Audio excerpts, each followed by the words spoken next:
खरं तर मी आधी लिहिलेला सिनेमा होता मुळशी पॅटर्न, पण मुळशी पॅटर्नला कोणी निर्माताच मिळत नव्हता.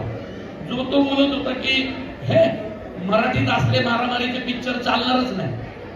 हे तुम्ही काय शेतकऱ्यांच्या मारामाऱ्या, शेतकऱ्यांची पोरं, म्हणजे मोठमोठे चॅनल्स ना आपले, म्हणजे एका चॅनलचे तर मोठे अधिकारी हसले होते माझ्यावर की अरे प्रवीण काय रेडिंग करतो, कसला सिनेमा, अरे असं काही होणार नाही.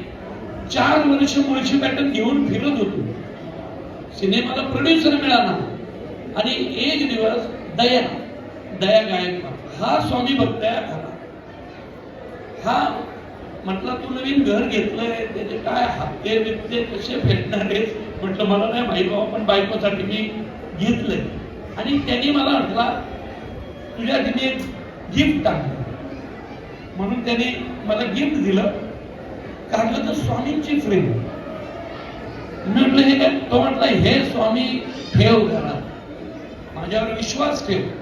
मला माहिती आहे तू देव मानत नाहीस, कारण मी जरा बऱ्यापैकी नास्तिक असाच माणूस होतो. आणि ते त्यांनी प्रतिमा दिली, विश्वास ठेवा.